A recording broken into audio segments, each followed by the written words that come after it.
नमस्कार, स्वागत आहे तुमचं माझ्या नीताज किचन यूट्यूब चॅनल मराठीमध्ये। कधी कधी अचानक गोड खाण्याची इच्छा होते, पण घरात काही तयार नसतं आणि बाहेरून आणायचंही वाटत नाही।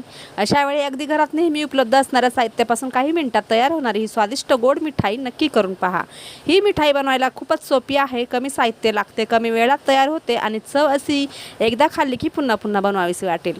लहान मुलांपासून मोठ्यापर्यंत सगळ्यांनाच ही मिठाई खूप आवडेल। मग चला वेळ न घालवता पाहूया घरच्या घरी झटपट तयार होणारी ही मस्त गोड मिठाई। व्हिडिओ शेवटपर्यंत नक्की पहा, कारण मध्येच मी काही महत्त्वाच्या टिप्स आणि ट्रिक्सही सांगणार आहे, ज्यामुळे तुमची मिठाई एकदम परफेक्ट बनेल।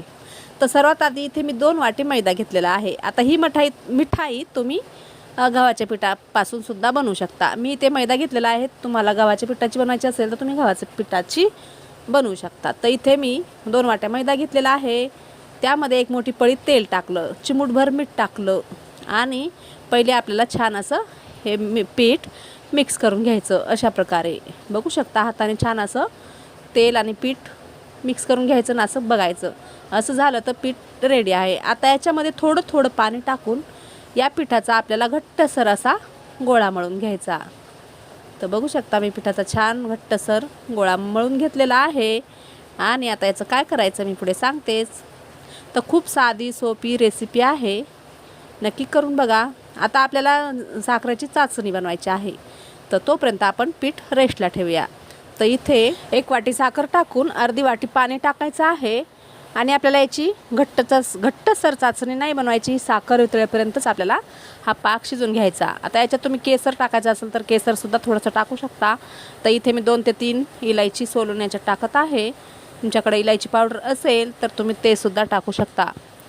तर चाचणी छान शिजून घ्यायची आहे, म्हणजे यातली साखर जोपर्यंत विरघळत नाही तोपर्यंत ही चाचणी आपल्याला शिजून घ्यायची आहे। तर असं मिक्स करत राहायचं, बघू शकता व्हिडिओ दाखवल्याप्रमाणे। तर खूप साधी सोपी गोड मिठाई आहे। कधीही गोड खाण्याची इच्छा झाली किंवा अचानक घरी पाहुणे आले तर काय बनवू आपल्याला सुचत नाही, तर तुम्ही अशा प्रकारची मिठाई नक्की बनवू शकता।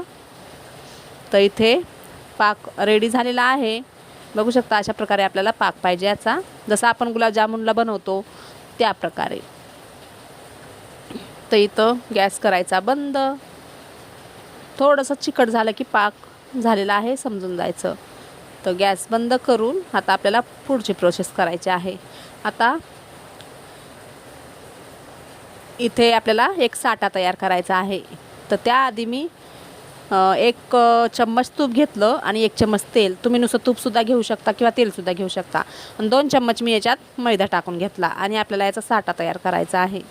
बघू शकता असं चम्मचने मिक्स करायचं आणि आपण आता जो याला ठेवायचा साईडला, आणि जो मैदा आपण मैद्याचं पीठ मळून घेतलेलं आहे, आता आपल्याला त्याच्या पोळ्या लाटून घ्यायच्या। तर हा साठा झालेला आहे तयार। आता इथे पीठ पण मुरलेलं आहे, तर आपण याच्या पोळ्या बनवून घ्यायच्या। पोळ्या म्हणजे चपात्या बनवून घ्यायच्या। त्याआधी थोडंसं याला हाताने असं मळून घ्यायचं आणि याचे 5 उंडे तयार करायचे। तुम्हाला किती मिठाई बनवायची त्यानुसार तुम्ही पीठ घेऊ शकता। तर इथे मी याचे बरोबर इतके 5 गोळे करून घेतले आणि आता याच्या आपल्याला चपात्या लाटून घ्यायच्या। आता इथे मी पोळपाट घेतलेला आहे आणि त्यावर ना पीठ घ्यायचं, थोडं पीठ घ्यायचं किंवा तेल घ्यायचं, काहीसुद्धा घेऊ शकता। मी इथे पीठ घेणार आहे। तो चपातीसारखीच आपल्याला चपाती बनवायची आहे याची। आणि ही मिठाई गव्हाच्या पिठाची सुद्धा छान लागते। नेक्स्ट टाईमला मी गव्हाची पिठाची करून दाखवेल तुम्हाला, पण आता मी सध्या मैद्याची बनवली आहे। तर इथे एक चपाती लाटून घ्यायची अशा प्रकारे। पण आपल्याला 5 चपात्यांना एकाच आकाराच्या लाटून घ्यायच्या आहेत, कारण आपल्याला एकावर एक ठेवायच्या आहेत। त्यामुळे आपल्याला 5 चपात्या एक आकाराच्या बनवायच्या। थोड्या छोट्या मोठ्या झाल्या तर त्यानंतर लाटला व्यवस्थित करायच्या। तर इथे मी 5 चपात्या लाटून घेतल्या आणि हा आपण बनवलेला साठा। आता हा साठा थोडा लावायचा, पसरवून घ्यायचा आणि याच्यावर थोडंसं सुक्कं पीठ टाकायचं, पसरवून घ्यायचं सगळीकडं आणि याच्यावर थोडंसं सुक्कं पीठ टाकायचं आणि आता याच्यावर दुसरी चपाती टाकायची, त्याला पण साठा लावायचा, सुकं पीठ टाकायचं, दुसरी चपाती टाकायची, अशा 5 चपात्या टाकून घ्यायच्या एकावर एक.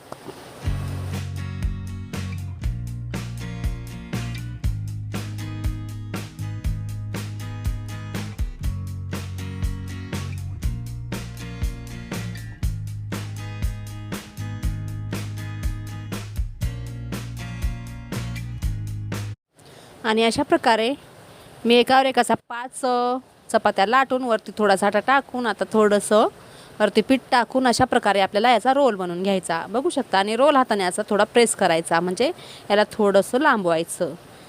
आता याला लांबवल्यानंतर थोडंसं अजून लांबवायचं, म्हणजे छान लांबल्या जातो. तर बघू शकता मी लांबवलेला आहे. आता याला आपल्याला कट करून घ्यायचं. आता एक सुरी घ्यायची आणि सुरीने आपल्याला याचे छोटे छोटे असे कट करून घ्यायचं, छोट्या छोट्या पीसमध्ये. मी आता सगळं कट करून घेते. आणि आता याला आपल्याला थोडंसं हलक्या हाताने प्रेस करून घ्यायचं, म्हणजे लाटण्याने प्रेस करून घ्यायचं. तर बघू शकता याला छान असे लेअरमध्ये आलेले आहेत. आता याला तुम्ही असंच तळू शकता तेलामध्ये, किंवा मग थोडंसं लाटण्याने याला प्रेस करायचं. तर एक असं घ्यायचं आणि लाटण्याने थोडंसं तेल लावायचं खाली आणि लाटण्याने प्रेस करायचं. थोडंसं याला लाटून घ्यायचं, जास्त नाही लाटायचं, अलगद हाताने थोडं लाटायचं आहे बघा असं. किंवा असा नुसतं न लाटताही तुम्ही तळू शकता. आता मी सगळं असं करून घेते. आणि आता हे होतं तोपर्यंत आपल्याला इथे तेल गरम करायला ठेवून द्यायचं. तेल जास्त गरम नाही करायचं, मीडियमच गरम करायचं. आणि हे बनवलेली मिठाई आपण या तेलामध्ये टाकून तळून घ्यायची. तर मीडियम गॅसवरच ही मिठाई तळायची आहे. एकदा टाकली ना की तळल्यानंतरच याला आलटीपलटी करून छान ब्राऊन रंगाची होईपर्यंत छान अशी तळून घ्यायची.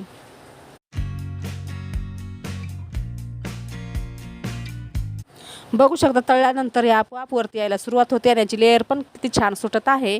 तर अशा प्रकारे अलगद हाताने याला आलटीपलटी करून आपण याला छान तळून घ्यायचे आहे.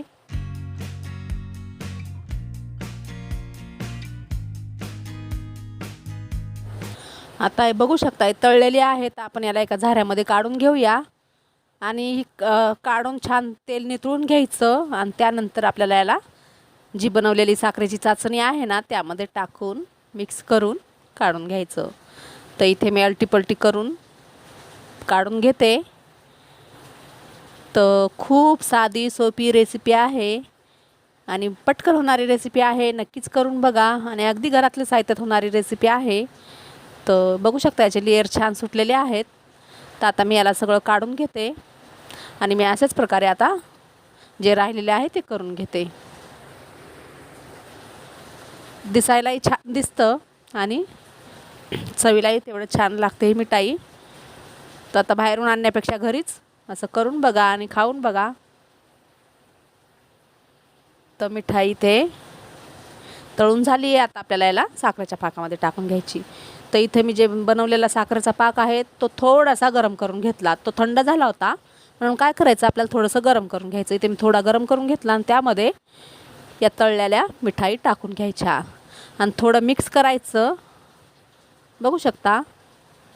आता याला याच्यात ठेवायची गरज नाही. याला मिक्स करायचं, काढायचं आणि खाऊन घ्यायचं. तर तुम्ही याच्यावर थोडे ड्रायफ्रूट्स टाकू शकता, म्हणजे पिस्ता टाकू शकता कापून, किंवा बदाम टाकू शकता, किंवा केसर टाकू शकता. आता मी ही मिठाई प्लेटमध्ये घेते आणि वरतून याच्यावर चाचणी टाकते. तर ही कधीही इच्छा झाली तर घरात होणाऱ्या साहित्यात पटकन होणारी गोड मिठाई रेसिपी रेडी झालेली आहे. तुम्हाला ही रेसिपी जर आवडली असेल तर व्हिडिओला लाईक, शेअर, कमेंट जरूर करा. चॅनलला एक सबस्क्राईब नक्कीच करा. चला तर भेटूया परत एका नवीन व्हिडिओमध्ये नवीन रेसिपी घेऊन. बाय. जय महाराष्ट्र.